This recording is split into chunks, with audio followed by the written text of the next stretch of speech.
Hey, folks, welcome to This Week in Startups. It's a Wednesday show.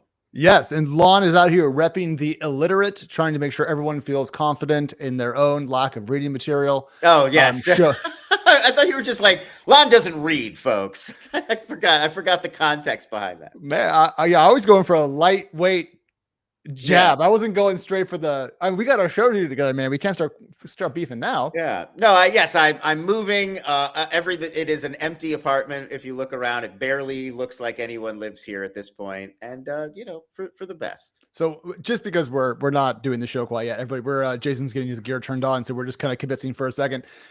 What fraction of your security deposit do you think you'll get back? Oh, it's a zero. It's a big goose egg for me. I've lived in this apartment for almost a decade now. So wear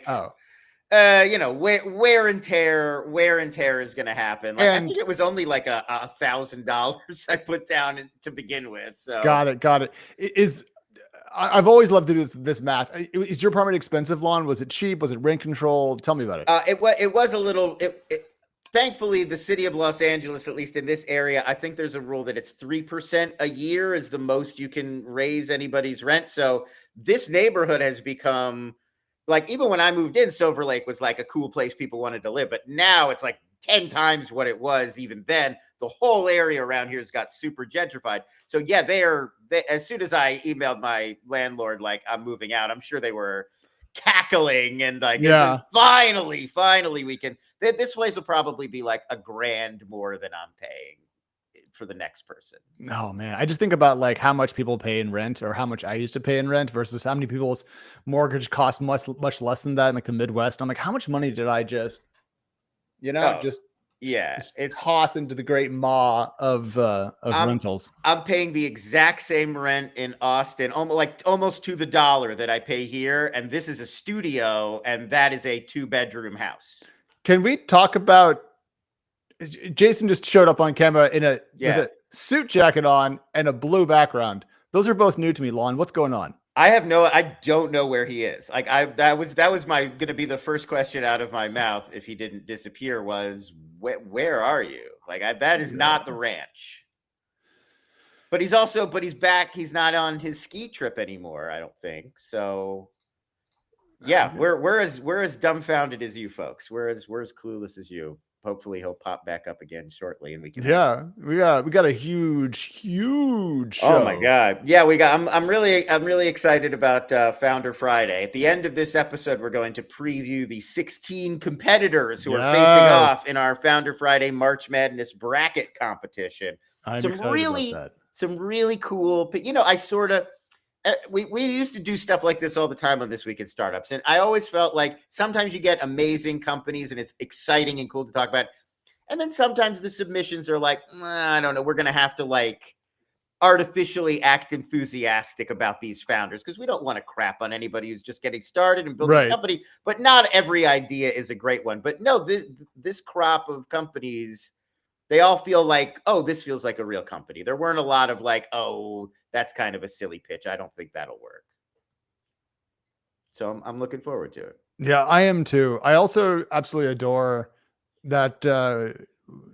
But my only concern is how we're going to fit that into the show today, because there's so much going on. But some stuff will get saved for Friday. I'm just so happy that we have this problem versus the other problem. Like, that's true. We could fill a show with stuff, but right now I feel like I'm like packing gold bars into my backpack when I make the docket, and I'm like, man, they won't all fit today in the show. Yeah. So that brings joy. In the early YouTube era, I used to do a show called This Week in YouTube that was just, we found all the cool, interesting stuff that people posted on YouTube this week, and like, let's run through it in kind of a fun daily show sort of style. And it really was.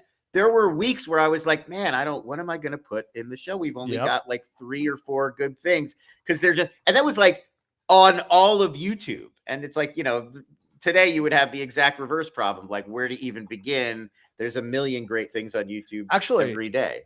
To the contrary, like if you wanted to do it This Week in YouTube, you would have to default to, I think, just given the sheer number of possibilities, the most popular, and therefore, in a sense, Lon, the most mainstream. So you would end up with like a Sports Center rundown style thing. We're talking to the noties. Yeah. Yeah. Okay. Cool. Awesome. Hey, everybody. How we doing? So I forgot my bow tie today, and my James Bond martini is also off camera. Starting April 1st, we're going blazers, suits, and beautiful sets. Look at my new shelves, huh? Look at my new shelves. Is that at the ranch? We definitely noticed you were on a new set for sure. We were wondering where you were. Same set. What I did was there was like disgusting old molding, like 80s molding. We ripped that off. We made it flat, and then we went to the modern paint style. Oh, and it looks so much better. So much really better. Does. And if you wear blue in front of it, you know, it kind of pops or whatever. So I can get my blues. I did a consultation. There's a Korean. It's a very interesting thing. There's a whole Korean subculture in beauty, as you probably know. It's not even a subculture; it's an obsession, right? They're obsessed with the beauty industry, and so they, my daughters, I have 3, and my wife. Actually, let's start the show. 3, 2. Oh, wait, quick times. Let's see. Quick times. So much going on today. I know. Look at Lon's cleaning up, haircut, looking good. Imagine haircut, soon we'll beard, have makeup. Beard trim. Yeah. I love it. We're going to have makeup soon, set design. Everything's getting dialed in. We're going to suit it up. Gentlemen, get your suits ready. Okay, here we go. I'm recording on my Lon, do you own a suit? I do. I own Lon's one about suit. to own 3 or 4 suits. I'll get a new suit. No, I'm going to send you to Suit Supply. You got an Austin? You got an Austin suit I'm going to guy? figure out, like, there's 2 or 3 really good suit companies that now have abstracted. There's Suit Supply, and what's the other one that everybody loves? That was they actually sponsored the show for a couple of episodes, I remember. It's the other, like, where you go and they fit you, and then they just pull out, like, a whole swaths of every possible color. What is it? Gosh, they sponsored the show years ago when they first launched. Suits, and let me do a quick Suits, not the TV show Suits, but like Suits, custom, affordable. God, let's see, Indochino. Oh right, yes, Indochino. I do remember those guys. Yeah, they're incredible. Indochino. So if you go to Indochino, I mean, between Indochino and Suit Supply, these are like the new way to get suited up. Now, I was like a Canali, Xenia, and now Tom Ford. Now, those suits are Canali, $2-3 grand. Yeah. Tom Ford, $6 grand, $5-6 grand. So that's like the height, and that's like the pinnacle of this. There's like 1 or 2 little $30,000 suits that like presidents get. You know, $20,000. Right. Yeah. I mean, presidential suits. Yeah. Putting those aside, you know, you're basically 2 to 6K is like, that's the upper bound of suits. What Indochino did was, and Suit Supply is, they said, let me study those. And they studied those and how they do the piping, the tailoring, all the details.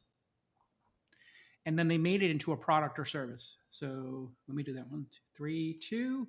All right, everybody, welcome back to This Week in Startups. He's Lon Harris. He's Alex Wilhelm. We're going to do This Week in Tech, I heard, in 2 weeks, Alex, together. I was talking to Leo Laporte. You and I added you to my calendar invite, just so you know.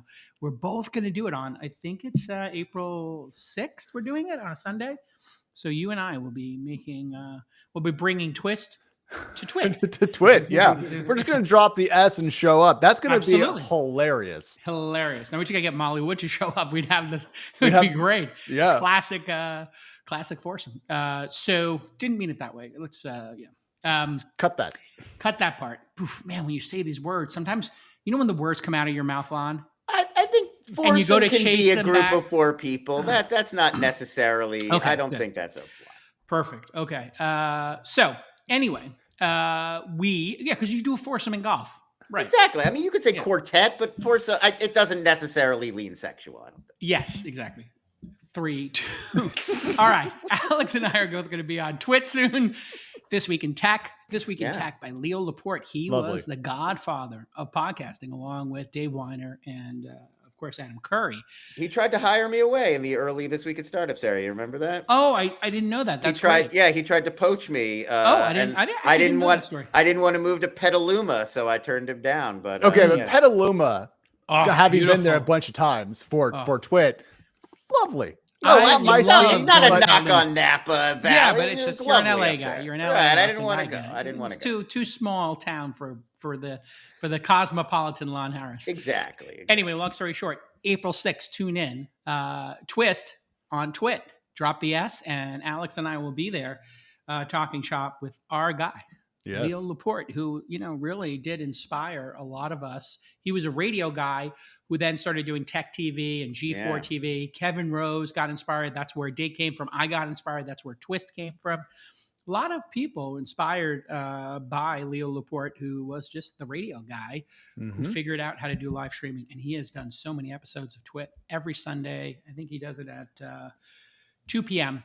Pacific time. Yep. And it's just a great roundup show. Wanted to thank the team for painting my shelves. As you can see, guys, I have a new set. Beautiful blue. Yeah. Beautiful blue. And we're going to be suiting up here. We're going to be taking the job seriously because we want to make clips that look extraordinary. And let's face it, like our clips look okay and the clip team's doing great, but we really want to be tight. 4K all the way, all day, and beautiful. And you know how I got these colors, Lon? You asked me how I picked the colors. How did you pick out those beautiful colors, Jason? Thank you, Lon. Look at those empty bookshelves. He's coming to Austin. He's going to be on the show. It's all in boxes. There, I got the whole thing. All in boxes. Great. So over the Christmas holiday, I was in New York. I had Thanksgiving holiday. I had this little, holiday in New York, seeing my family. I had my 3 daughters with me. I'm a girl dad, like Kobe, and they were going to do this color analysis. So there's a color analysis that Korean people use. You can look it up online, and they have a storefront, or they have an office in like Midtown Manhattan. So we went to Bryant Park. They have a beautiful, in Bryant Park, little Christmas village they set up. They have ice skating. Went ice skating with my daughters. Went to the Christmas village. We ate the what do you call it? Not Ratcliffe. Raclette? What's the cheese? Raclette. Right. Yeah. Oh, they had raclette sandwiches that they, do. So you have to wait online and everything. So I wait online to get the raclette sandwiches. And we went to do a color analysis. Turns out my colors are these blues. And so I'm leaning into my blues and my greens.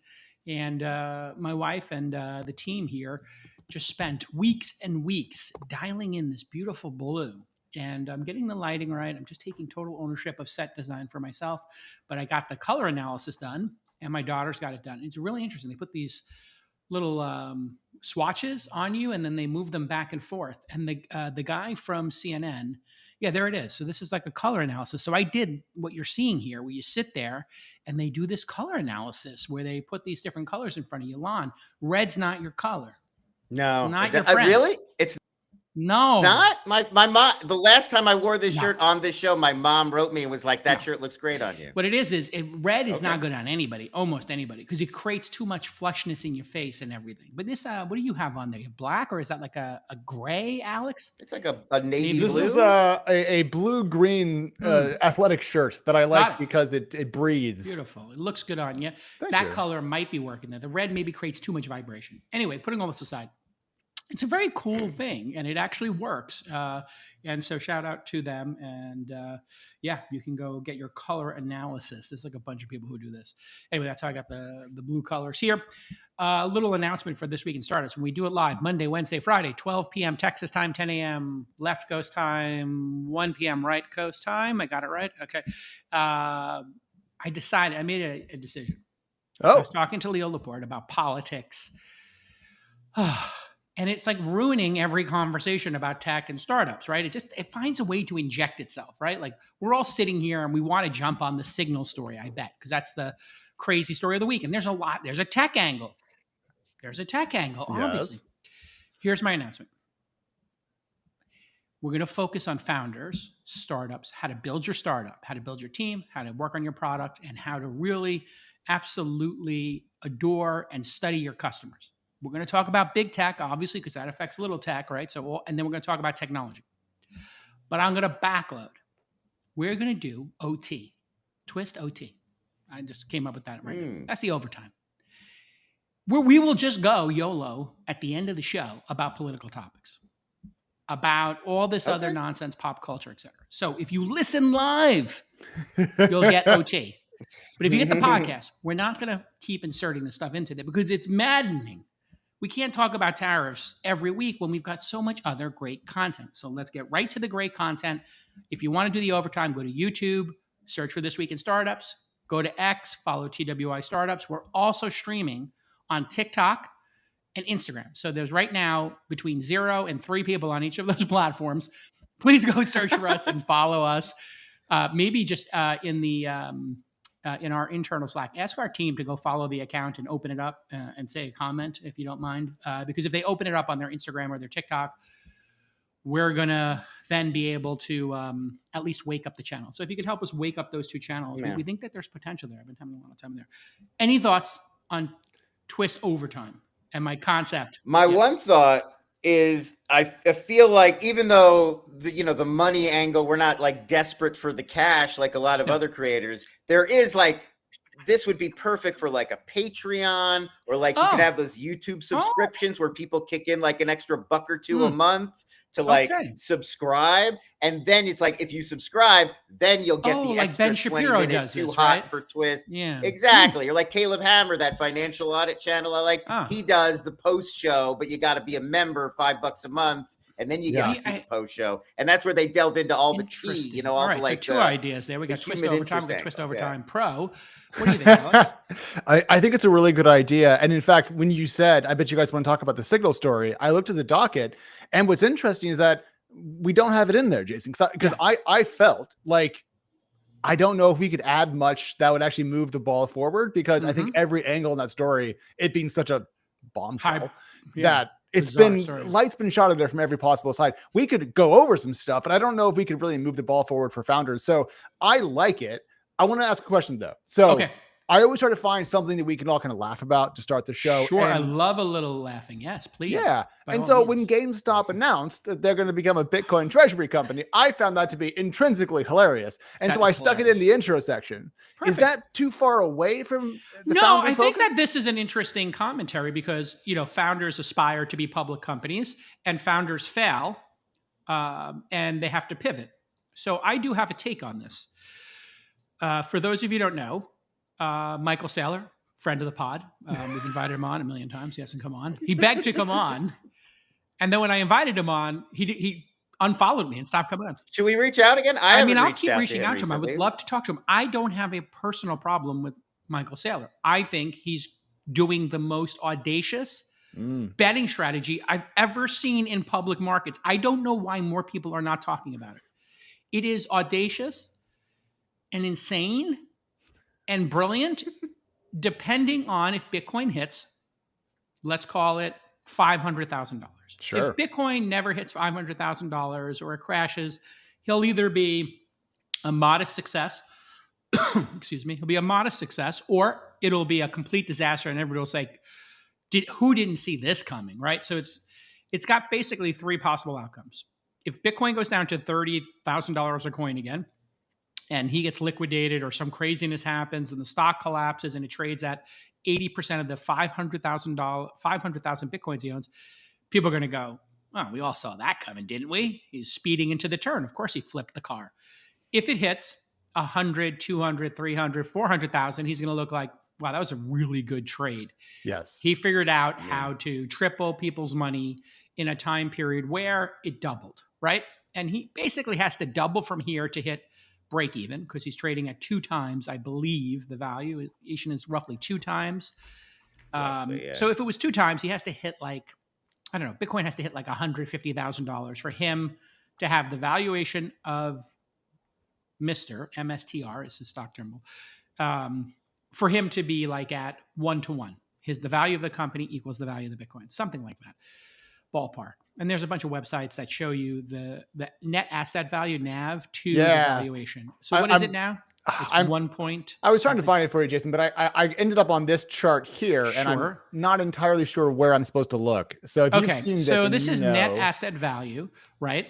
So he has 500,000 coins, and at 500,000 coins at 80,000, right? 5 times 8 is 4. Mhm. So we know it's got to be something like the value of the company is 40. The value of his Bitcoin is 40 billion, correct? Mhm. The Yes. value of his company, if you were to look at a stock ticker right now, might be 80 billion. I'm taking a guess right now. I don't follow it day to day. You're so close to nailing this without even having the numbers, Jason. I found the data point in the chart that I showed for a second. And according to mstr-tracker.com, the finest of all resources, the NAV premium or NAV premium is 1.93x today. Okay, fine. So he's trading roughly at double the value of the coins. It's $80 billion company, $40 billion. I think because it's in a publicly traded company and you don't control the Bitcoin, he should be trading at 0.8. If you believe he's trading at 0.8, the value of the company is like 35 billion or something in that range. So I believe he's doubled the value on the public stated stock. So essentially, if Bitcoin was worth 160,000 a coin, I think the valuation makes sense. Mhm. Let's put it all aside for a second. The company, Mr., which is short for, they call it Mr. MicroStrategy, Short for right? MicroStrategy. MicroStrategy existed for, I think, 25 years as a public company. It's been a long time. And as a public company, they had a software product that is now, I would say, I don't want to say failing because it's hundreds of millions in revenue, but it's stepping down. It's deprecating. This happens from time to time, right? You have some big successful thing and it deprecates over time. BlackBerry, whatever it is. So he started buying Bitcoin inside of that company. Now the company has this huge resurgence. Other people are watching this, and he is goading people, encouraging people, or running a Ponzi scheme, depending on how cynical you are. Mm-hmm. It's a little, he's pumping. It's definitely he's pumping hard. At a minimum, it's a pump. You can call it a Ponzi at max if you want. Right. So at a minimum, he's pumping. And then the cynical, so, an objective person says he's pumping. A cynical person say it's a Ponzi. I say there's also peer pressure now. So what he's been doing is this peer pressure. And this is where I don't want to say distasteful, but this is where I get red flags, concerns. When you start pumping and peer pressuring people to the extent he is, so he had, just in recent history, he's been telling people, like, how much will you respect GameStop as a Bitcoin maxi? How much Bitcoin do they have to buy for you to respect them? Did you see that survey that he did today? You can throw it up. Yeah. That's a massive amount of peer pressure. He's trying to goat the CEO of GameStop into buying more and being part of the Bitcoin. Again, you could be a cult, whatever. So he says, what's the minimum amount of Bitcoin GameStop needs to buy to be respected by Bitcoiners? 50 million, just LARPing. 250 million, Mr. Starter Kit. 1 billion, Tesla tier. 3 billion, King Move. So 47% of people want him to do 3 billion. 30% want him to do 1 billion. Put those two numbers together. You got 77%, 78% of people doing this full court press. But of course, the people following Michael Saylor and voting on these are Bitcoin people who are desperate for more people to buy in. So their prices. We're not saying this is a poll that is representative of the national view on this is the maxi view. But I do think the $3 billion number is very interesting because I looked at GameStop's cash holdings at the end of their most recent quarter, around 4.8 billion in cash, Jason, no debt, really. Turns out that at today's prices is 55,000 Bitcoin if they spent all of it. Okay, which would be 10% of the Bitcoin he owns.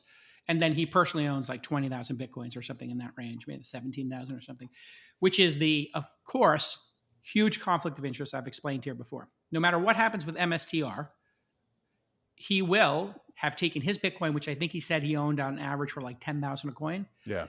Every $1,000 it goes up, he makes $20 million. Every 10,000, he makes 200 million. Every 100,000, I think he makes 2 billion. So no matter what he does, he's going to personally make essentially hundreds of millions to billions. That is such a conflict of interest that he disclosed it in a tweet and said before he moved MSTR, and I retweeted this tweet. It's like an ancient tweet from the 2020 era, I think. You can find it maybe. I retweeted it. It's basically, he said he informed the board that he owned these before he went on the strategy. That was his CYA, right? If you have a conflict. Now, people are saying it's not a conflict. It actually is a reason to believe that he believes what he's saying.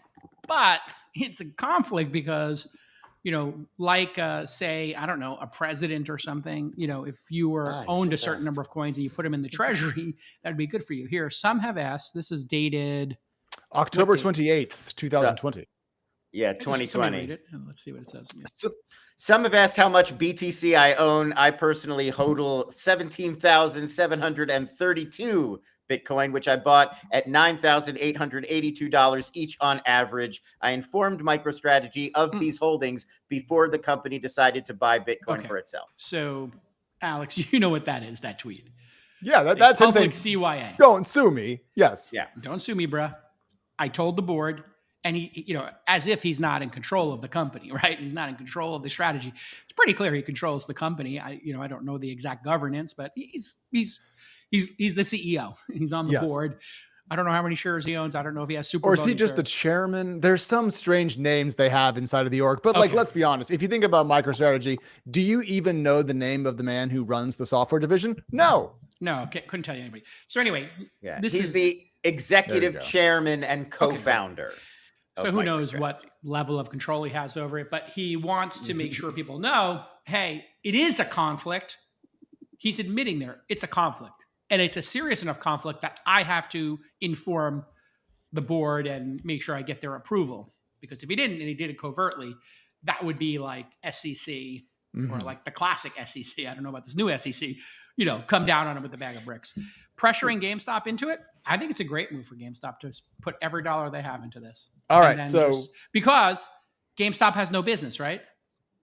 Yeah, I mean, GameStop's got to do something because it's like going to the mall to buy a physical copy of a video game is just that's done. That model's not coming back. So they need something else to do. This is the, if you're watching the video, this is the GameStop announcement from their investor relations page. It reads in full, GameStop today announced that its board has unanimously approved an update to its investment policy to add Bitcoin as a treasury reserve asset. So they are going to do this in some capacity, hence the Sailor tweet. Jason, the thing that I'm curious about, just bringing this back to founders, is simply, have you heard of any non-public company putting Bitcoin on their balance sheet? And as a follow-up, if a launch accelerator backed company said, Jason, we're going to buy a Bitcoin to have on our balance sheet instead of just cash, what would you say to them? If it was less than 5% of their holdings, I'd be like, strange, but okay. I do see frequently companies with a large treasury buy treasuries, buy municipal bonds of short duration. So because you need the money. So if you buy 2-year treasuries, 1 year, whatever, and you can get 3, 4, 5% on $10 million, you get an extra $500,000 into the company. You have to pay tax on that interest typically, unless it's a non-taxable muni bond. I've done that in the past myself. When I did that, I had to go to my board and say, hey, I'm going to put of this $15 million we have, 7.5 of it into bonds we can't touch for, between 1 and 3 years or 1 and 2 years. And they're going to roll every quarter off, and every quarter they mature and we get that money, whatever. And it was nice. We had at some point, maybe it was $50K a month in interest coming in. So it's just nice when it winds up being 5 more, developers for your team that are being paid for by the interest. But the VCs don't give you the money, and investors don't give you the money to be a hedge fund manager or a manager or a financial advisor. They're giving it to you to grow a business that goes 100x. That's the problem here. But for GameStop, if they can't come up with a good idea, and the best idea they have is to follow Michael Saylor and the Trump administration down this crazy crypto rabbit hole, which I think is going to blow up inevitably. And when it does blow up, it either can be the total risk of ruin. Look up risk of ruin. When you have a bankroll, you have to be careful to avoid the risk of ruin. That means you don't put all your money on one bet. You need to be able to weather the storm. Risk of ruin is what happens in poker when you take your entire bankroll. If let's say you were a professional poker player with $1 million bankroll and you play in $1 million buying game. People with $1 million bankrolls play in $25,000 buying games, and they limit themselves to 4 buy-ins. So the most they can lose in a single session is 10% of their bankroll. And if you wanted to play $1 million games, you'd want to have a $10 million bankroll. So you're not putting more than 10% on the line. Anyway, risk of ruin, interesting concept for people to know. But if you were pivoting, you don't have any ideas. And if I was a shareholder in GameStop, let's say I was the co-founder and I own 10%, and I'm watching these folks for years try to get out of the retail game and they don't have a visas and they can't get out of it, sure, why not? Why not? You can either shut the company down and give the $5 billion to everybody, or you bet the farm on it. And these lunatics are trying to goat the president into buying a bunch of Bitcoin, which is what Michael Saylor did in another video. He was using Trump to sell Bitcoin in another video. I had retweeted that one. That one was I remember particularly that. gnarly. Where it was like the president just endorsed an asset for the first time. Yes. And, he even went through the history of like, this is like, in every pot, promising a chicken in every pot. I thought that was really funny. Like, so there is no doubt Michael Saylor believes what he's saying. He is sincere. Oh yeah. But I take him at his using Trump is a very high risk strategy. Here we go. We got into politics. You got to be very careful using Trump's name like that, because Trump will find out and then he will disown you. Yes. Like, that is a high risk, you fired strategy. I'll just leave it at that, because Saylor said, this is the third time an asset has ever been endorsed by our president. Yeah, the president has, right. I want to throw... And he was saying that they're making the case like are encouraging single families to get mortgages and giving tax relief for that. Like, we're encouraging home purchases as another asset. Like, that's how the government usually endorses assets. Now the president is just going on TV and saying, tax advantages versus purchase orders. I was going to drop this from the docket, Jason, after your intro about no politics, but I'll just weave it in while we're talking about Trump and crypto. World Liberty Financial, the crypto company that the Trump family kind of put together before the two meme coins. I think it's Eric Trump is running it. Is that right? Is it? That is correct. Okay. So it's Eric Trump's company, I think. Like, technically, yes. Eric Trump's the face. But if you load it up, whose face is on the website? It's not Eric's face, I'll tell you. Anyways, I mean, the news item is that WLF, World Liberty Financial, is putting together its own stable coin, USD1. It's going to be backed by treasuries and similar, Ethereum and the Binance chain. All of that's very, very kind of ho-ho, because no one cares, because there's a lot of stable coins out there now. There's some market leaders. Will this one be big? Probably not. But here's the thing that I kind of found funny. In Trump's executive order on crypto in January, he said no CBDCs, no central bank digital currencies. Yes. But if a president's family's crypto company makes a stable coin, is that not CBDC adjacent? And did he literally write himself a carve out into his EO so he could pursue his own personal business interests? These stable coins are an interesting financial device that's very different than crypto, because they are being forced to buy U.S. treasuries. Mm-hmm. So they've now Tether, which has a very sordid past. I would not let our government, our treasury, or I would tell every single person I know, if they said, I want to get involved in Tether, I would say, you're crazy. Just based on the history of that. Mm-hmm. Now, they could have cleaned up their act, but until they have an audit done from day one to today, and not an attestation, but like a formal audit, I would stay the heck away from Tether, because that's used, according to the Department of Justice, the Wall Street Journal, for human trafficking, black market, gray market, terrorism. It is the preferred currency of the bond villains in the world. Put it over there. Now, when it comes to USDC, sure, my friend Jeremy Allaire, real entrepreneur, that's a really important device in the world for people to move money back and forth really easily. All of these, stable coins should just be forced to own treasuries. If they do, that reinforces the US dollar and our power as a country. So it's the opposite of creating a new currency. It's a stable coin that has to buy treasuries. So I would, if I was the president, do an executive order, or whoever winds up having ownership of this, my best advice, and I'm sure Sachs will give similar advice, would be you have to own 80 cents on the dollar in treasuries, 10% in some other American device, and then 10% in another other.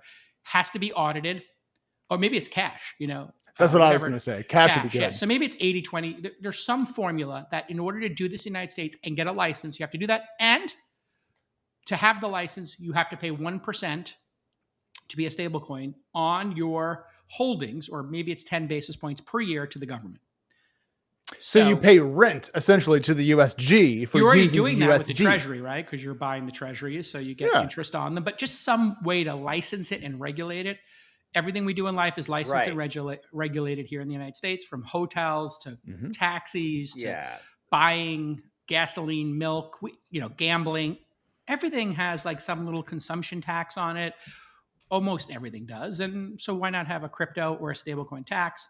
I don't really care about like Eric Trump doing a bunch of crypto stuff as long as the president doesn't tweet it.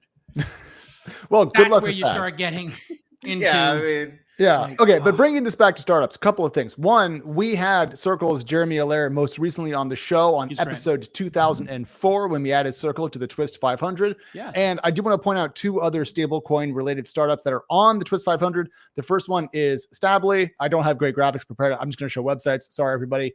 Stably's great. It's kind of allows other people to make their own stablecoins, which I think is going to become relatively common. Fidelity recently announced to Jason that they're going to launch their own stable. And a European leading economist said that they need to make a euro stablecoin as well. Finally, adding this company to the Twist 500 tomorrow, Carsa, they're a stablecoin neobank that I'm pretty excited about. So we are seeing this thing go from Tether and gray market to more regulated and more believable to startups now. I think it's very exciting. Should ban Tether in the United States. That's really what should happen. Once these predictable ones that are audited, they should all get licenses, and Tether should be invited to get a license if they do KYC, money laundering, terrorism, all that stuff, and they incorporate in the United States, and they have a board in the United States, and they do an audit from the beginning and pay any fines if they did anything wrong during the history of the company, which they did pay some fines in different jurisdictions. You can look up the whole history of it. Again, I'm not anti-Tether. I'm just anti-money laundering, human trafficking, and terrorism. All right, Gary. Going out on a crazy limb. There was a whole, it was last year this was reported, the Treasury Department unearthed a whole illicit international financing network that Russian elites were apparently using to trade digital assets to get around U.S. sanctions. Yes, it's dark. So, but Counter Fitzgerald, right, does a lot of business with Tether, and Howard Lutnick, wasn't he like the in charge? Yeah. So there's some stuff. There. Anyways, let's move on from crypto and politics because it is it's not something. No, but I will say this. Howard Lutnick from Cantor Fitzgerald is, I think, his goal with Tether is to try to get them to clean up in the exact roadmap I'm talking about. So we're probably actually in alignment. So he might be actually doing, it's easy to look at it. It's like, oh my God, maybe it's a grift or something, self-serving. But the truth is, if he can, or Cantor Fitzgerald or some group of people can get Tether to go audited, US based, and have all the tools, we should hold stablecoins to a higher standard than anybody else for KYC, money laundering, and terrorism. Because we know that they can move faster. We know that they can be used for these things. So they should have to pay a higher price if that happens on their networks, and they should have a higher duty to prevent those things. Because you know what? Moving diamonds and truckloads of $100 bills around, that's a lot of friction. Moving tethers around, not a lot of friction. Absolutely not. And just to be clear, I wasn't trying to say that he's corrupt. I was trying to say that he was at a firm that had a relationship with Tether, which to me implies a significant one. Comfort with it to a degree. I was trying to say that he might have a different, less antagonistic perspective, but I think Jason's commentary was better. I just want to point out that I'm not out here, throwing rocks at people. Anytime there's a conflict or an appearance of impropriety, the best thing to do is shine light on it and then give the path to solving it. That's what we do here. Balls and strikes is what we always call. That's what I do on All In. That's what I do on my Twitter. I think you're doing the same thing here, which is, if there is a relationship and that company is known for money laundering, human trafficking, and terrorism, I don't know that they are. I'm putting a massive amount of caveats in here. I'm just telling you what the DOJ and Wall Street Journal and other people have reported. You can look it up for yourself. Let's take those people and give them a path to not do those things. And they should not be allowed to buy treasuries. That would be another important step. So you can no longer buy treasuries, and you have to sell those treasuries on some schedule. We don't want to crash the markets or whatever. But just make Tether or sell them. This technology is game-changing. Stripe bought a stablecoin company or a platform that does that. Stripe will have I'm predicting it now. Block, Stripe, PayPal, American Express. PayPal Visa. already has one. PayPal has one. Everybody's going to have a stablecoin. Stablecoins are going to be like websites in the future, or email addresses. They're going to be a Lon stablecoin. You know, you're going to pay Lon to do a bar mitzvah, or your birthday party. He'll come dressed up as Elmo. Sure. Lon coin. Wait, Lon. I don't know. You got I thought red wasn't my color.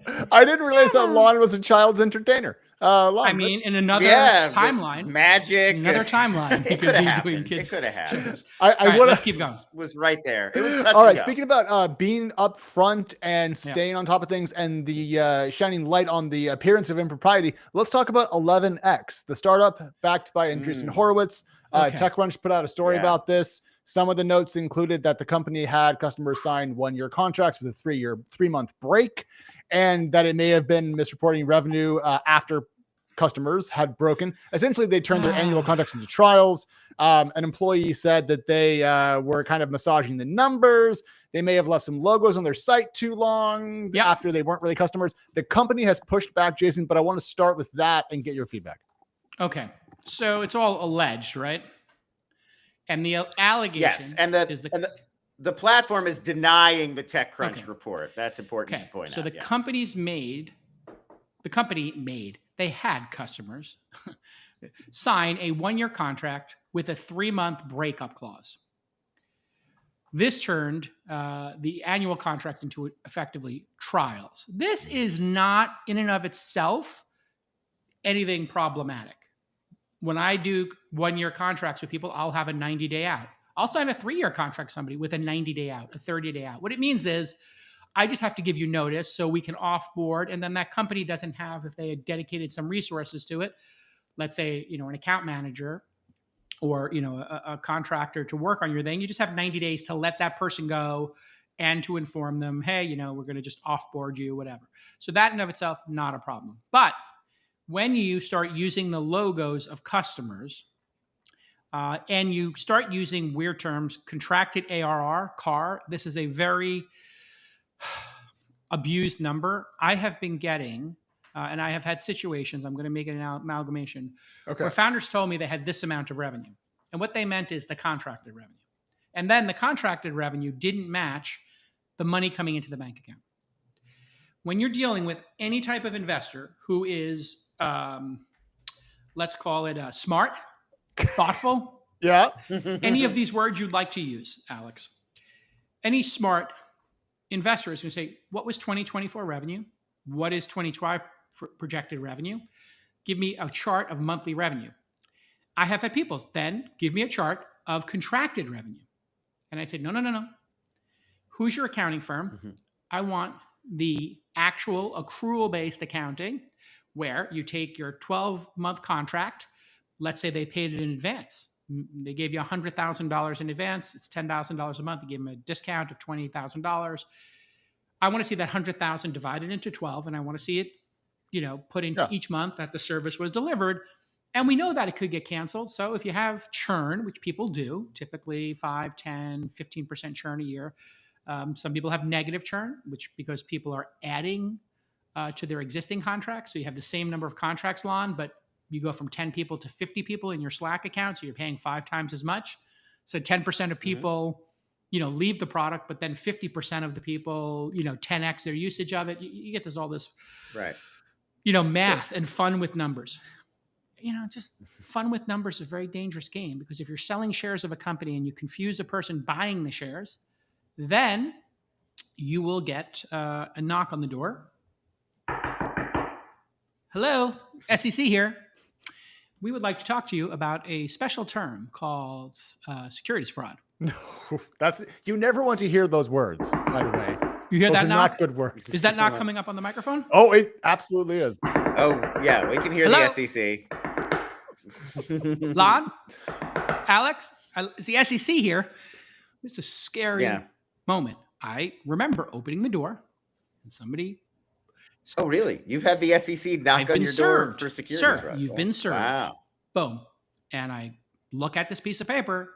It's got the SEC logo on it when I pull it out of the bag. That's no good. Whoa. You want to have like a... Yeah, exactly. Just sit down, breathe.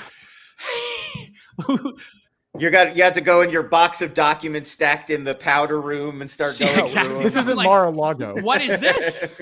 What is this? Turns out I had somebody on the pod. They were telling me, we had invested in the company. They were telling me what incredible prospects they had. They didn't have their accounting dialed in perfectly. Oh. They ran out of money. It was during a down market. No white knights come to the rescue.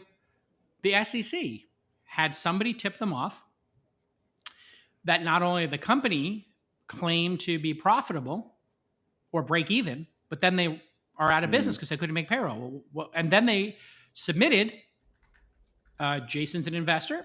The person was on the podcast, 30 days before this whole thing blew up. And they said the following things. So the SEC says, evidence. We would like every correspondence. We would like this, I got to hire, I kid you not, an $1,800 an hour attorneys, the most I've ever paid. Wow. You start getting into this level. That's crazy. So now $30 a minute? That's 50 cents a second. I mean, I'm trying to think of when I've lost more money. They come into the office, set the briefcase down, take a sip of water. You're already out. That's a car steak payment. dinner. You're out $5 grand. A tomahawk steak every 10 seconds. This guy was eating Wagyu for a year. That's insanity. Anyway, happy to pay it. We're Shout out to better than prison. they're like, you have no exposure. Don't worry about it. Then I get the $30,000 bill for my no exposure. I pay I buy a Prius to my attorney's son or daughter or their housekeeper. Got a Prius on JCal. That's nice. Happy to pay it. So happy. I'm not grimacing at all here. I'm not in pain. No. And I'm like, okay, well, did they clear me? And they're like, oh, no, they don't do that. What happens next? Just what you're seeing here is a shrug. I'm doing a shrug in front of my beautiful blue shells. It's just a shrug. Yeah, it's Kafka-esque. They don't tell you. They leave you on the hook indefinitely. There could be another knock. Hey, remember we talked to you 10 years ago about the startup? Turns out, we pinched this person. We would like to talk to you again.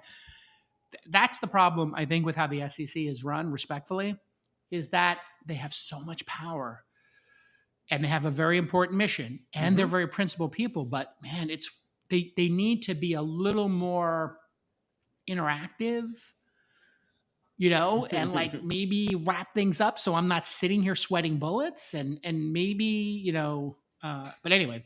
I don't know. I think they might want an environment where people feel like on edge and scrutinized. Like they don't have that many agents working. The way to enforce these rules is to make everybody feel like you could be being watched. Yeah. Well, they did also tell me if I didn't get the paperwork to them in time, I was going to go to El Salvador to stay in a camp. Yeah. So that's what you get for your tweets. I was going to be going to a camp. I want to go back, but so much. I want to go back to contracted ARR, Jason, or CARR versus ARR. My understanding of this is that contracted ARR includes future annual recurring revenue that is not yet manifested as cash. Correct. So my question is, if I signed up for Jason's SaaS product on a monthly account, say I haven't paid yet for some of the ARR you might count if you presume that I'm not going to churn if I'm monthly. So to me, the actual distinction between CARR and ARR is a little bit muddy.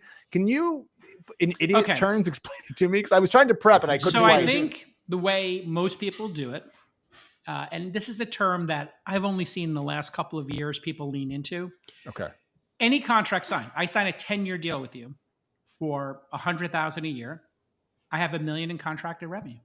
So now my contracted revenue number, which was 9 million, is now 10.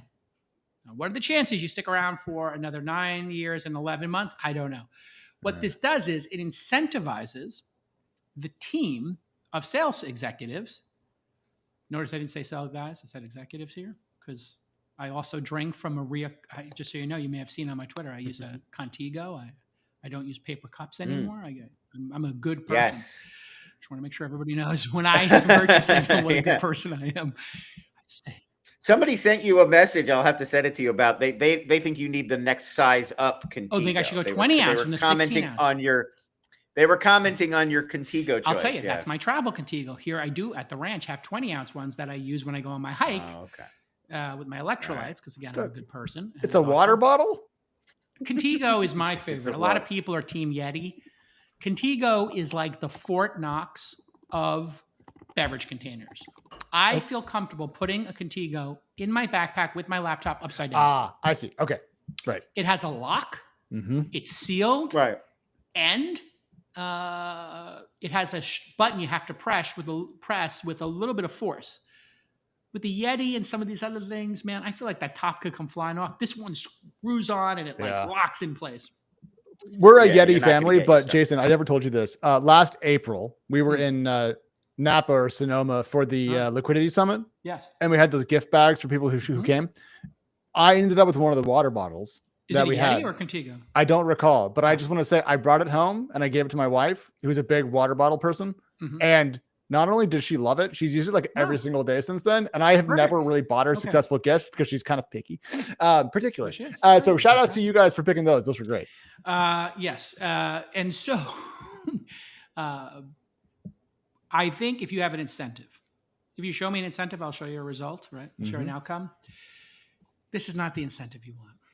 You don't want your team to start playing fun with numbers. There's a pipeline report. The pipeline report is how much is the contract's worth. So now you got salespeople. They have a pipeline report. So there's 100 possible customers I'm in active discussion with now, Lon, and each one of them's worth $1 million. I have 100 million in pipeline. And then there's the people who sign contracts and how much revenue that will generate this year. Okay, great. So now I can look at those two numbers. 100 million in contracts. You signed one of them in the first quarter. You signed one each quarter. You signed 4 of the 100. So we know that 100 million in pipeline results in 4% on average in closing. So now we judge you. You have a 4% close rate. So either those 100 million in the pipeline, you didn't actually qualify. Qualify means they can afford the product. It would be like me saying, a bunch of people come on the lot and they look at the Corvette and they all want to test drive it and they all look at it and say they're interested in it, and I convert 4% of them. Maybe the people that were there not for a Chevy Corvette, they were there for a Chevy, I don't know what the Volt, I don't know what the lowest Chevy is. I'm going to drive a Corvette. Anyway, putting that aside, then you could look at the contracted. So now you start getting into the fun with numbers on the contracted out. You follow me here? Those $4 million contracts are 40 million. So now the sales executive, when they go into their review and they want to get a raise or whatever, I had 100 million in pipeline. It resulted in 40 million. I'm closing 40%. Like, you close 4% of the names. You close 40% of the dollar value per year. But actually, you said you were going to have $1 billion. So you're still at 4%. So people get into weird fun with numbers. And then they start playing games to build the pipeline up or to build the contracted, when in fact, you actually need to know just how much money you're making every month. That's why subscriptions are the truth. The subscription business model, it really does give you a center of gravity as an investor, as a team, as a board. So just look at the monthly, quarterly, and yearly numbers of money into the bank account. I go directly to the accounting firm. So when we're on the board of companies and they're giving all these presentations, say, hey, to somebody on the team, make sure you talk to the accounting firm, once a year, once every 6 months, if you can, if they'll give you the contact info, and just check the numbers. When we do diligence, I would say a full 1/3 of the time, what we were told in the pitch meeting, there's something materially different in the accounting. So I want to do one more question about this, because I was just going back to the story, hence that awkward pause for me, my bad. I'm trying to weigh, Jason, the reporting, which comes from two people, Dominic Midori-Davis and Marina Timken, who are both very serious people, and they don't report frivolous things, and the company's response. So in this case, one of the things that they covered was the misuse of customer logos, essentially claiming customers that may not have been the right customers to claim. For example, Zoom Info used 11x, and this is a quote from the company. Well, actually, no. They used it for basically, it looks like a month. And then 11x. Trialed it. They trialed it, and then it was a pilot. There you go. And then the 11x, according to Zoom Info, kept using their logo for at least 4 months on their site, on its AI dialer and sales calls, and they spent 4 months demanding they stop. They said, and they're threatening legal action over this. Ooh, wow! And then the company's response, 11x said, just to be fair here. 11x said, we have never claimed customers we did not have. The customers named in the article paid for and used our product for a period and then churned. We regret not having better processes to remove logos from our website more promptly. But they said that they told them over a multi-month period to stop doing this. We spent the last 4 months demanding they stop displaying our logo and falsely counting us as a customer, the spokesperson said. So to me, even if you're willing to go, the CARR stuff is just accounting nuance and maybe it's a little more aggressive, but it's kind of inside the normal realm of normalcy. To me, that shows either incredibly poor internal organization or too much rule bending for my tastes. The appearance of impropriety is impropriety. I keep saying this on a range of subjects to people. Just if it appears to be inappropriate, it is. Just take that philosophy in life, right? It is hard. I have to say, it is hard as an outsider who knows nothing about these companies and has not been part of any of these interactions. It's hard for me to believe that for 4 months, somebody from Zoom was angrily emailing any member of the team at 11x, and that person didn't communicate to the website team, hey, pull this logo. Like, that to me is not a satisfying explanation on any level. Obviously, they're in a Slack room. Somebody sent that message. It was deliberate. If you can said another way, if you can take the time to put the logo up, you can take the time to take it down. Yes, that same person could take it down. So they had the procedure to put it up, but they didn't have the procedure to take it down. Doesn't make much sense to me. Right? That's not a satisfying. Then there's Airtable, which they also had on their site for a while. Airtable told TechCrunch it wasn't a customer and never gave 11x permission to use its logo. Airtable conducted a, quote, very short trial of the product, and yet as of March 21, 11x was still claiming Airtable as a customer on its website. So to me, it's hard to say that all the accounting stuff should be obviated as a concern here because there seems to be a pattern of, I would say, lax management. So I guess what I'll just say is this. Everyone's going to give early stage startups a little bit of breathing room to be bullish, to be enthusiastic, to go fast, to try stuff. Shout out people who are building stuff from the ground up. But if your last round was 50 million, I think Andreessen led it, you're no longer a scrappy startup with 1 or 2 people. You need to behave like a real company because you're almost a scale up at that point. I mean, just the fact that we've spent 15 minutes of it on This Week in Startups and TechCrunch wrote an article, like, is it really worth it to keep the logo up for whatever number of months and then just create the appearance of impropriety? The founder, whoever the CEO is, has to be fired. I mean, just accountability wise, we live in an age where there is no accountability. I just want to bring back seppuku. If you don't know what that is, it's ritual suicide. I'm literally, I'm being like literal right now. Slice their bellies. I'm being literal right now. Okay.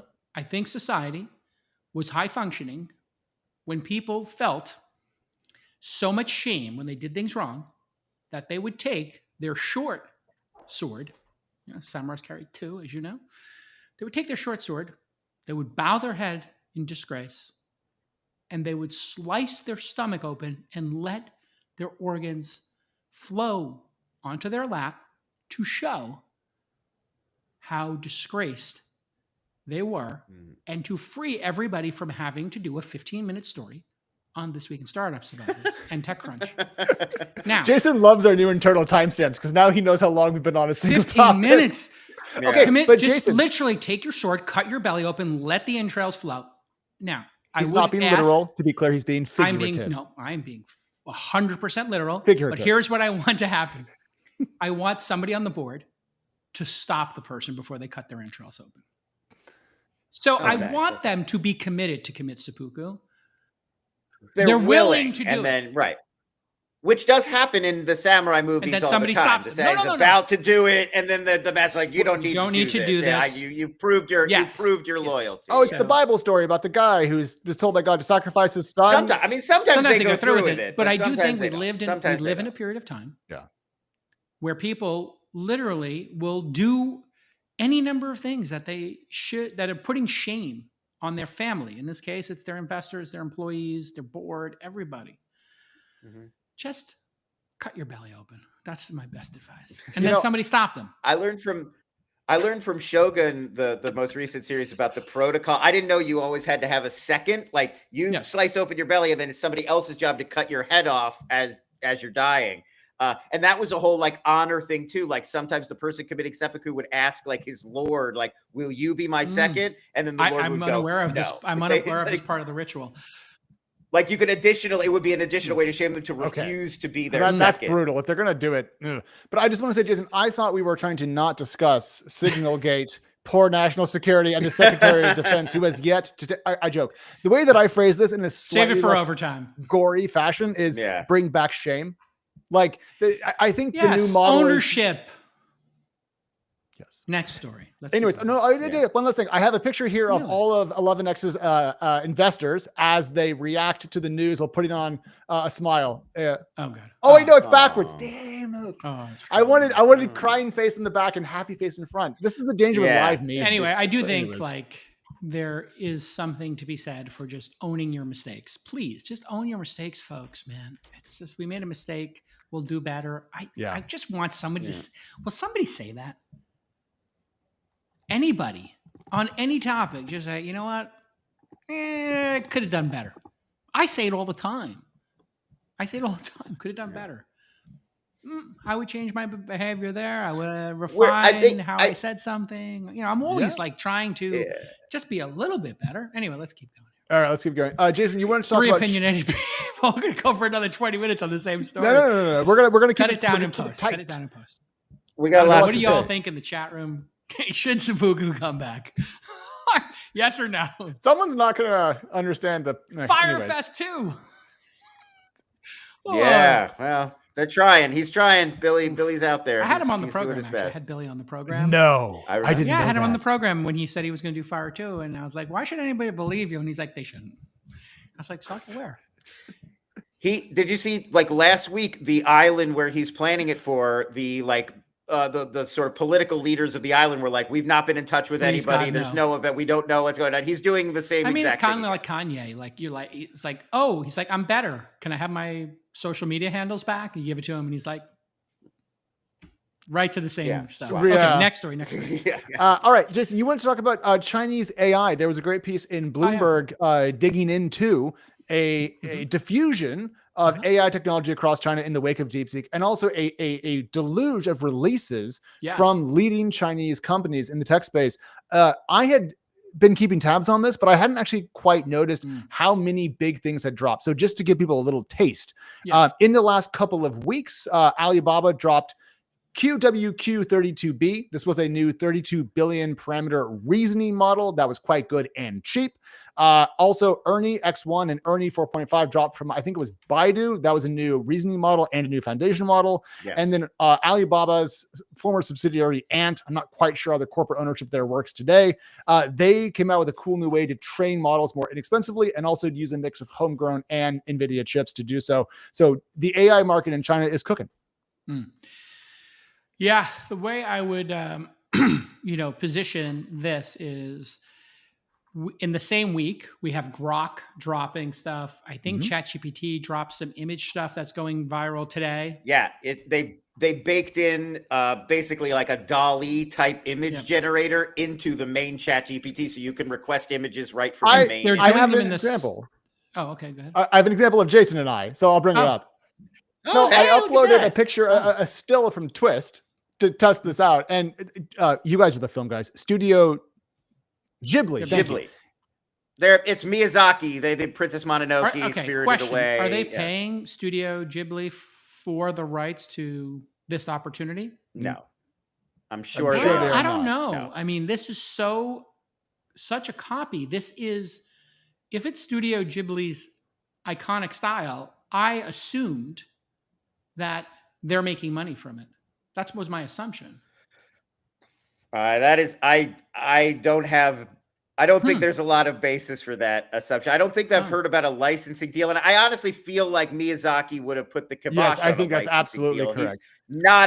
He's not an AI. I think this is fan, a lawsuit then, Miyazaki. and one that they will win, because an iconic style like this that confuses the user. I'm the user here. I know Studio Ghibli. My kids have watched their movies. I know that this is something that people have made money from in the past. There are people who've made like a South Park character generator, and South Park released that themselves. So you can, in fact, copyright an iconic style. You can copyright that. Well, we're going to find out in the court of law. But I will say, though, that it did do Jason a little bit dirty because it made him look like a grandfather. It does, yes. Brutal. So it is what it is. It doesn't have to be perfect right now. But I do think they should. It's pretty good. I mean, it's recognizable in that But why style wouldn't they pay for them sure. Like for a license and have an exclusive? Why wouldn't you reach out to them and say, "Hey, we want to do this"? It would be a business opportunity. If for every time they do this, I think Studio Ghibli should get like $1 or 10 cents. It's like 10 cents. $1 would be 10 a lot. cents. Yeah. I think their argument would be, how is this different from an artist watching their movies and then teaching themselves how to draw like an that? artist doing it is going to not be doing it at scale and not confusing the public. And then this is an opportunity for Studio Ghibli to make money from their IP. So derivative works and IP like this, it should be, the opportunity should be given to the IP holder. So if you made it one that was Disney Princess, then the Disney Princess opportunity should be Disney's. I think we would all agree. And here to make a Twink Ghibli. Yeah, so I shared this relatively whimsical tweet from Sam Altman just to point out that he's very aware of the trend. So it's not like this is something that OpenAI is trying to like pretend isn't happening. I mean, in fact, his avatar on X now. Yes, now he is Studio Ghibli. Yeah, no, I think he paid for it. This is the exact same as using ScarJo's voice. It is literally the exact same. You're taking somebody's IP, like Michael Buffer owns his catchphrase. What is it? Are you ready to rumble or something like that? Let's get ready to rumble. That's protected rumble, IP. Yeah. Like it's his brand. He owns it. Now I can say, let's get ready to rumble here, describing his thing, or I can make a joke about it on Saturday Night Live. But if I started doing it at the beginning of every NBA game or the beginning of any episode here, I should pay some license to him for that, since he did take the time to trademark it. You can't trademark styles. So I think that they paid for this. If they didn't, they should. Well, we'll find out. I don't see any news about that exact point, but I guarantee Studio Ghibli will be in touch with them. Let's just talk a little bit about Chinese, the pace at which they're going. Yes. There's no reason for an American to use any of these products coming out of China, because there's security concerns and they're not hosted and easy to use. And you have a hosted free version you can use anytime called Gemini or Grok or ChatGPT. So the fact that they're copying stuff at an incredible pace and doing some of their own innovations, let's give them credit for that, it doesn't really matter all that much. It just shows that everybody all at once is making apps. In the previous thing, or everybody all at once is making websites, or everybody all at once is making movies. We should expect that. The question becomes, at some point, with these free options, if they are flooded free, open source with the MIT, whatever license, will they then have downward pressure on pricing? So I don't see Americans going and using these things, because who's going to go seek them out or whatever. But I do see them creating downward pressure, because if you're a developer, and I did see a developer saying this in a forum recently, why would I pay this amount for this many tokens from ChatGPT if I could install this on 5 M4 minis, or I could buy 2 NVIDIA cards and run it on a local PC? So this is where you do start to see downward pressure on pricing. I think some of these models will be good enough to do things like, let's say, the Studio Ghibli thing. Studio Ghibli would partner with ChatGPT right? And you know, whatever. Or their team would pay to use Gemini's, you know, backend or an AWS or an Azure version of this. But if somebody who's a developer at Studio Ghibli says, you know, I can set this up and stand it up for ourselves on an open source server here, and we can do it for $100,000 instead of giving $1 million a year in licensing fees or whatever to pick your hosted version, and we can save the 900,000. Here we go. And as Derek is saying in our chat room, we do this live 3 days a week for those of you listening to the pod, and you're part of the replay gang on the pod. You know, Derek says, hey, age of abundance. And that's what's happening. There is another corollary to this. Type in, if you don't mind, we'll pull up Xiaomi's website, which I think, I don't know where to find it. I think it might be mi.global. It is. Okay. Now, Xiaomi makes incredible vacuums, electric toothbrushes, scooters, camping lanterns. Have fun going through their website. Yeah, right? This is insane. Like, go to lifestyle for a second. Air compressors, okay, sunglasses, I'll just do luggage, routers, lifestyle, photo printers, hair clippers, scales, massage guns, anything. Sunglasses? This is what Chinese companies do, just like Sony might. If you go to their massage gun page, did you know Xiaomi, who used to make your Android phone, has massage guns? Okay. That's like the Theragun that I use. That's incredible. Shout out to them. Awesome gun. And they just knocked it off. Now, are some people going to buy these in China? Of course.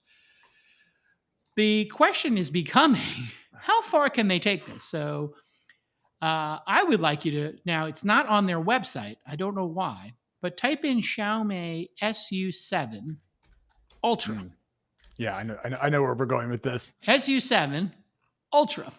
Pull up the Wikipedia page for the SU7. Show people what we're working with here. I'm going to pull it up now. And it's not just camping gear or massage guns, Lon, or smartphones. The ambition of Chinese companies has been unleashed. And if you go look at this car, this Xiaomi SU7 car, it's a luxury version of the Porsche. I forgot what Porsche named their four-door.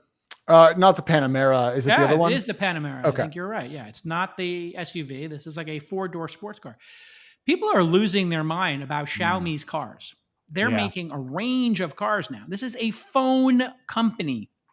Let me say that again. Xiaomi Auto, which is Xiaomi EV.com. If you pull that up, which people know is spelled XIAOMI. I'm going to let Lon pull that up. Will I just point out that the SU7 Ultra we just showed on screen opens at 530,000 RMB, which is about 73,000 USD, which is not that much for a car. This is a $300,000 car in America if you were to, buy it. We're getting to like a level of, oh my Lord. I don't know. That's the Ultra. I don't know what the SU7 goes for. These cars are being sold at some de minimis amount of profit, right? And obviously the other main company in this regard is BYD. The SU7 starts at 30 grand USD. Yeah. So did we pull up the website for Xiaomi for a second? If you guys Lon, can you grab that one for us? Just Xiaomi, their main website? The EV one. I spelt it. I'll put it in the chat here for us since you guys are Sorry. slow. XiaomiEV.com. You just click on it, pull it up as we talk here. These companies are relentless mimic companies. They can build anything. And this, if you just go to the website I sent in the chat, you'll stop pulling up press releases and you'll pull up the actual website where you can see how Chinese people experience it. Okay, thank you. There we go. Here we go. This is like next level. This is a phone company 10 years ago is now making cars that will rival Germany, America, and Japan. And these cars are cheaper. I don't know that they're better. They're certainly not safer. But if you're living in Brazil or, in Germany or in Africa or Singapore, maybe this is the right car for you.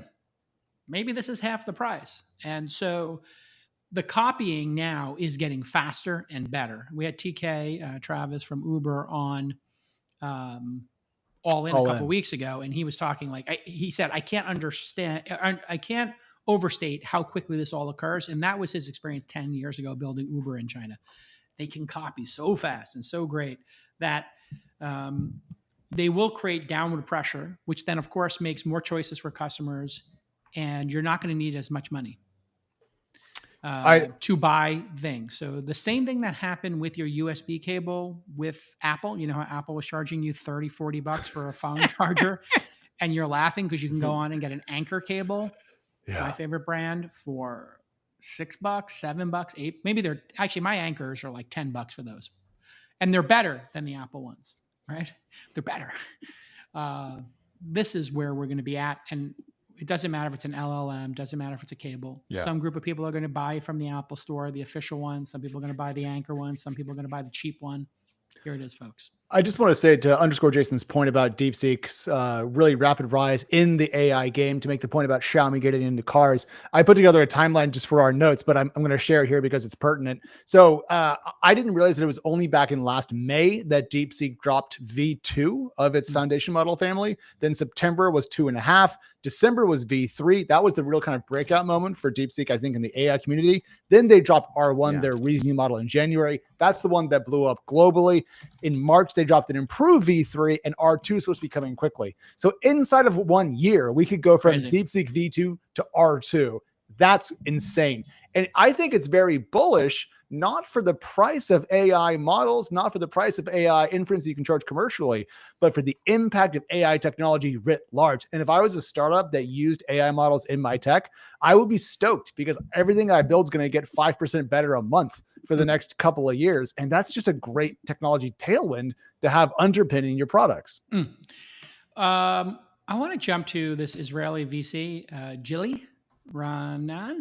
I hope I'm pronouncing. Yeah, I believe it's. I think Gili. It's probably. I'll probably look it Gili Ranan. He, that sounds right.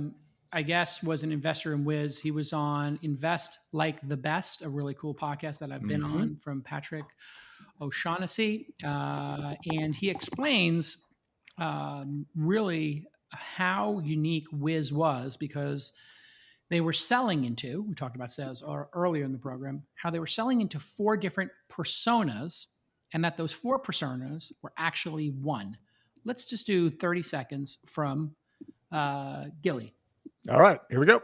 Wiz was able to do something very unique just because all those 4 personas mapped into one real life person, and Wiz built a really cool technology. They managed to build a product that during the first call with a prospect, they could ask for the AWS credentials, and within the call, show them real value.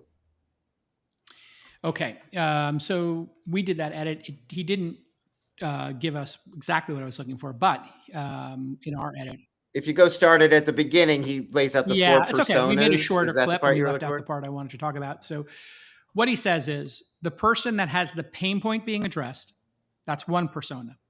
The person who has the budget to buy the solution, right? So that's like some manager somewhere that has the budget. The person who has the authority to install the solution, that's somebody from the security team, et cetera. And the person who actually uses the product, another person. So if we were to look at something like, I don't know, HubSpot, right? It's a marketing solution. You might have a marketer on your team who is on the front line, who does email marketing and builds your mailing list and does, marketing online, and they need a CRM. Okay. They have to go to their CMO who has the budget and say, hey, can I buy HubSpot? And they got to do a little justification there. Then the CMO has to either have the authority, or they may have to go to the CFO. I'm sorry. Then the person with the budget has to go to a person who is the IT manager, who manages SaaS software at the company, and say, hey, can we install this solution and put our customers' data in? And like, oh, well, the customer data is already in these 3 different places. So yes, but we've got to build a bridge to do that. And then finally, who's going to actually use this? Well, there might be another person who is in the sales team who has to use HubSpot to send out their mailing to come join a webinar, right? It could be 4 different people have to get involved. Now, what he says here is when you have a mega hit, and I've never heard anybody frame it this way, so that's why I wanted to bring this up. A mega hit in the business, like Wiz, is that the person who has the pain point was this security person, a developer of some type, who also had the budget to buy it because they were the one installing it, point 3, and they were going to use it every day. And that means the product ramped very quickly. We were talking about Wiz on this program and on All In a week or 2 ago and just saying, how did they ramp so fast? You guys can pull up the chart of the revenue or Wiz's revenue over the years. We were stunned when we talked about it here, Alex, of just how quickly Wiz had gotten to 100 million and whatever it had gotten to. This is an incredible insight that I have never seen framed in my 30 years in the business. Yeah. That I have heard, of course, you have to get consensus in the sales process and there's multiple people, but I've never heard of like, oh, there's a product that, boom, you can just buy. It is the equivalent in consumer. We see this all the time. You need to get a ride, you download Uber and you buy it. Now, in some cases, a kid might need to get a ride, so they have to get their parents involved and get their credit card to set it up. So there's 2 people involved in the decision. You do see that in consumer sometimes. A kid wants Disney Plus, parent has to sign up for it. Maybe there's a technical person in the family who has to put it on the TV. So you have to get 3 people in the family to, one person's good at installing it. This is a very interesting framing that I'd never seen. And here's the chart of the Wiz revenue. Alex, this is from Sakura, and essentially just shows them ramping. I think they did 100 million ARR in 18 months, and then they scaled to, I think it was $500 million, and they were looking to hit $1 billion this year in ARR. And then they were going to go public before Sundar Pichai, CEO of Google, somehow thought it was the right thing to do to remove what would have been the hottest IPO of like the last 10 years and instead bought the company for a paltry $32 billion, ruining my fun and taking away my good newsletter fodder. Thanks, Sundar. And pull up the fastest to 100 million. It's in the Slack chat room. Got it. Another really good image to take a look at. People were really amazed by how quickly Shopify and Slack had, gotten to 100 million in revenue. And then Wiz just straight up. I think there'll be a moment in time where there'll be a consumer product that goes right to 100 million in a day. Or right? we're getting closer to that. Yeah. This is SaaS products. I wonder like if somebody were to release a really cool product like Tinder or I don't know, chess.com all at once as opposed to iterating and it just caught fire and went viral. It'll happen. I mean, I think we've seen exponential growth like that all the time. Like I remember the era when it was like posting a video and will a video get 1 million views in one day? And like now that's it get 1 million views in 45 minutes if you play your cards right and you are a K-pop act. How much the bar is changing. I mean, the old, have 1 million ARR, raise a Series A just feels about as archaic as a buggy whip now. Yeah. All right. What else?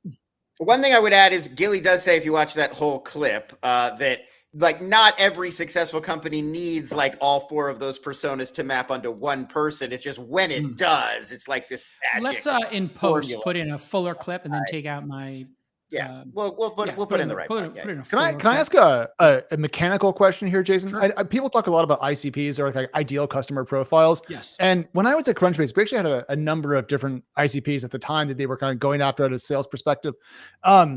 Is it possible to have like too many ICPs in question? Because it feels like in the Wiz example, they discovered that they thought they had 4, but they really had 1, and that was a turbocharging element. So how far down should you boil that? Yeah. So the concept between the ideal customer profile is that that's 1, it's singular.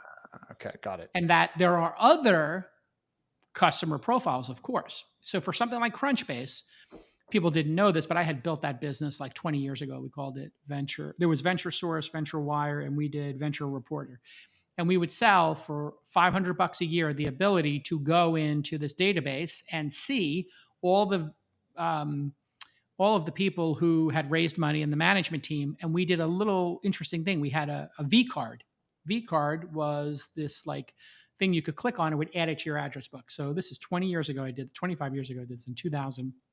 I created this little database and we had sold like 1,000 people had paid us $500. You had $500,000 in revenue for it. And it would turned out salespeople all wanted this. And what they would do is they would sit there all day, and we told them they could download up to 20 V cards a day for $500. And there were people who bought 4 of these, gave it to 4 different salespeople, and they download and they hit the limit every day, including weekends. And they're like, "Can we just buy the entire database?" We're like, "No, we don't want you spamming everybody in here." But Right. people were doing it to get the email addresses. So salespeople for Crunchbase is one of the ways they sell it. If you were to pull up Crunchbase, and they probably have a sales page, or if you just typed in Crunchbase for salespeople or account executives, there's probably a landing page that sells them on it. And it says, hey, you can find people who've just raised money, et cetera. And then there's VCs, and then there's people at corporate development offices. So you work for corporate. Yeah. So finding new prospects. Yeah. This There's is like one of literally a landing page for this customer. Yes. I'm going to guess. Oh, yeah. Here we go. For prospecting, for investors, for market research, market enriching research. your own database. And yeah, Enriching so your it's exactly what you said. So, one of these is the ideal customer profile. And that would be the one that you go after first and you spend most of your time on. And then, of course, you go down the line, right? The ideal customer profile for Uber Black was, and for Uber at the early days, was a CEO or a VC, a finance person, somebody with a 6-figure salary who traveled. That was your ideal customer profile. You get the CEO VC who does 2 trips a month. They need to get picked up at the airport. Those are big ticket items. And they're going to be driven to the airport, driven from the airport in their destination to their hotel, driven from their hotel back to the airport, and from the airport at their home back to their home. It's 4 rides of $150 each, $600 every month, $7,200 a year, just for that one monthly travel. That doesn't count when they go to dinners and want to have a glass of wine. So that's another 50 of those, so 100 rides there, and those are $50 rides. So that's another, you start to get into like, how much is that CEO worth? A lot. Worth a lot. They're spending literally $2,000 a month. They're worth $25,000 a year minimum. That's a Prius. Sorry. I think everything now comes in Prius size measurement. Prius is 30, but yeah, it's close to a Prius. Mm-hmm. You're right. It's upwards of a Prius. So that's what you're doing with ideal customer profiles. Let's take a question or two from the audience as we wrap here. We always tape for 90 minutes. We do. We should talk about Founder Friday before we get out of here. We've got the Founder Friday bracket ready to go. We have 16 companies. So just to give everybody a little bit of background here, we're doing a Founder Friday city-based bracket March Madness competition. We had Founder Friday events happening all over in cities around the globe, not just America.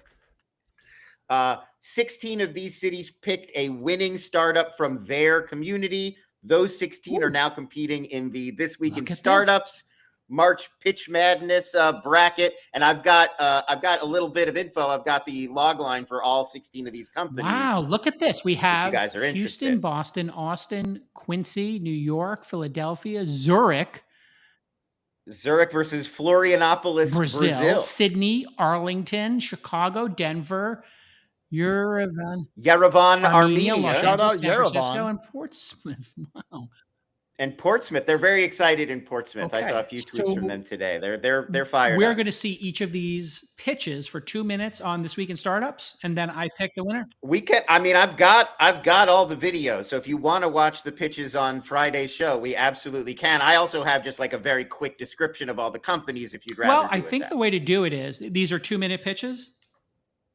We've got not everyone sent. We've got 2-minute pitches from, I believe, 14 of them. Nice. So what we should do is on Friday's show, Monday show, Wednesday show, Friday show, 4 shows, 16. We just have to do 2 brackets a show or something like that to get to the next round. So maybe.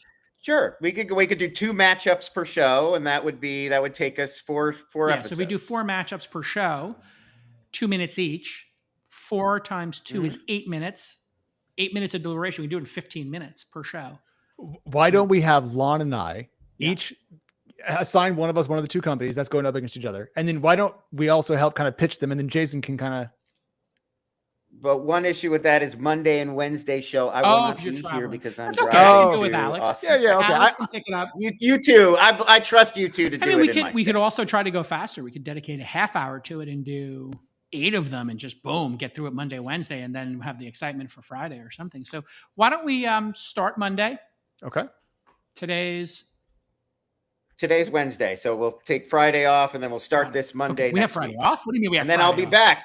We have a show Friday. No, I mean we won't. We're doing a show on Friday. We won't do this. Well, we could start on Friday maybe. We'll see how much show we have. Let's get started. And then I'd be around. Well, let's start Friday. I'm here we'll on just Friday. Get started immediately. This is great fun. We could do this, twice a year or whatever. Yeah. All these companies are going to get great promotion. Go to founderfridays.tech is our website.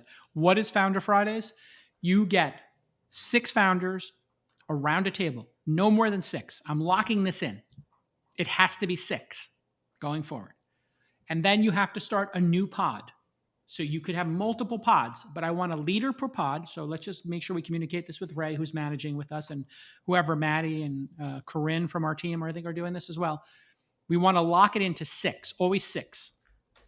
We know that's what works because 6 people can go around the table and talk for 10 minutes about their startup, their wins and their losses, their wins and fails.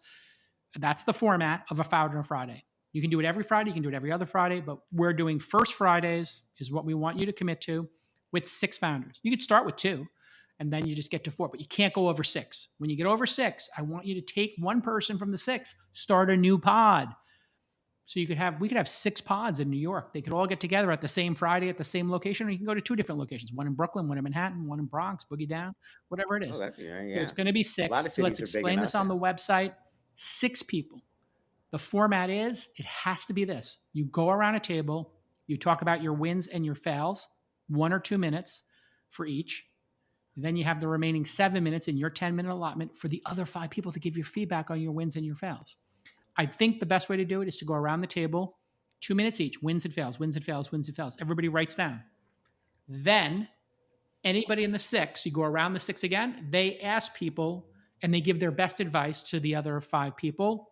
Pick one of them that you can give great advice to. So for example, Lon, let's say you had a startup and you had a fail. Give me a typical fail. Our runway is down, and I didn't let go of any people, so now I'm behind the 8 You're ball. running out of runway. Perfect. Let's say you have a fail. Alex, what would your fail be? I did not properly manage my cybersecurity risk, and I just leaked half my customers' information thanks to a leaky AWS database thing. Perfect. Okay, so you got a cybersecurity issue, got a runway issue. Now I'm in year 3 as an entrepreneur. I got hacked and I had less runway. I say, after we go around the first 10 minutes, 1.5, 2 minutes each, I say, you know what? I have a cybersecurity expert who helped me. And I hired this crisis PR firm. Here's how we handled it. I'll put you in touch with them. You take out your laptop, you go do the intro right then and there. Boom. You've now taken something that's really hard for Alex. Then Lon says, I don't have a lack of runway. And said, well, how many employees do you have? You have 7. Great.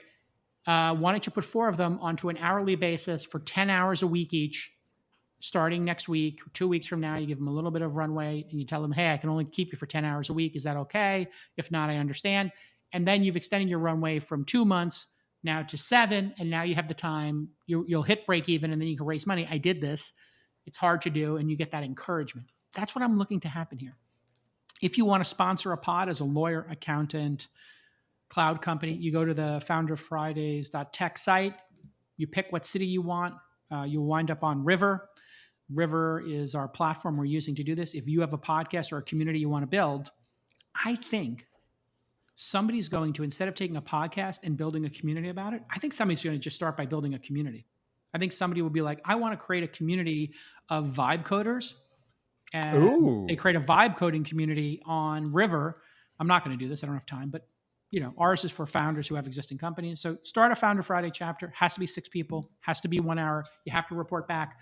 The reward you get is you get to be on the program. So we're going to start having also cities come on the program every 2 weeks and talk about their biggest lessons. So Lon, I think this should be a pre-produced package. They can either come on live or we can just have them do a video where they say, hey, wanted to let you know, these were the 3 biggest challenges we had. And here's how we handled them. And we just play that video for a minute and then we respond to it. Or they can just give it to us in text and we respond to it. Or they can come on the show, have 3 founders come on the show. They explain their problems and how they solved each other's problems. But I want to know the top 1% of the audience. That's the goal of Founder Fridays. More excitement to come. More excitement to come. I love a bracket. I have my my college women's basketball bracket filled in, so I'll do another one. Lon, thank you for putting this together. Yeah. Yeah. And we put a lot of thought into it. This bracket is seeded. Like, we didn't put the numbers on it. We don't want to hurt any feelings, but we really thought out how this is organized to create the best competition. Let's also put this in the docket at the top of the docket so people can see it. This week in startups.com/docket. You can do the docket along with us. Also, Launch Accelerator's 34th cohort is starting in mid-April, and we're still taking applications. You can apply at launchaccelerator.co, launchaccelerator.co. It's going to be in the notes. How does it work? Just like Y Combinator, Techstars, or any other accelerator, we give you 125K. We work with you for 14 weeks. We introduce you to hundreds of investors. We help you with your pitch. We help you with your growth. We tell you how startups are made. You get exposure to a bunch of speakers, and hopefully you raise money. Of the people who want to raise money, 60, 70, 80% of people who intend to raise money within in the accelerator or within like 6 months of graduating. So we have an incredible hit rate of people being able to raise money because we accept people who are kind of trending that way. 5K a month in revenue, 25K a month in revenue, product market fit, heavy, light, somewhere between those two. And then we help you grow it. We introduce you to founders. We have something called the Whisper Network, which is a database we created where you as a founder can come in and say, I would like an introduction to this person, or I want to sort the database by investors who invest in consumer products versus SaaS, or SaaS versus consumer, or marketplaces. You click who you want an intro to, and we automatically send those, and we track how we're doing that. I was inspired by Alexis Ohanian, who created Cerebro, where he tracks all the work he does for his startups. Now, we don't track every tweet we do, whatever, but we're just tracking how many intros we can do for you. We probably do on average for each of these accelerator companies 100 or 200 intros. These are warm intros. They turn into meetings often, and then sometimes meetings, if you've got a compelling product, will turn into an investment. Our mission is to support founders and inspire innovation. Thank you, Lon. Thank you, Alex. Follow Lons, Lons, on Twitter. Follow Alex. And unfortunately, I have one more character, 25% less efficient than my guys here. I'm at Jason. How dare you? I blame your parents. Should have been named Bob. Thanks to our friends at LinkedIn as well for letting us stream there. And it looks like we're also on Facebook. And I see there are Facebook people commenting. So that's good too. I don't know what group we're streaming to on Facebook, but we have a couple of founder groups over there. So maybe we're I don't know if we're doing mine or who are we? That's I don't actually know the answer to this. I will ask Chris in the chat room. How are we streaming to Facebook? I'm just curious. Which group or which account? It might be I have like a personality account. Zuckerberg at some point let us keep our private accounts because you can only have 5,000 people, and then he created public personas. Oh, I think it's This Week in Startups. I think it's our official because I'm looking at the page right now, and there's a Watch Now button. Yeah. Rock and roll. Anybody watching over there? Maybe like one person. That's just Instagram. I can't tell. Oh, on Facebook. Oh, maybe. Yeah. Maybe. Yeah. Okay. Yeah. All right, everybody.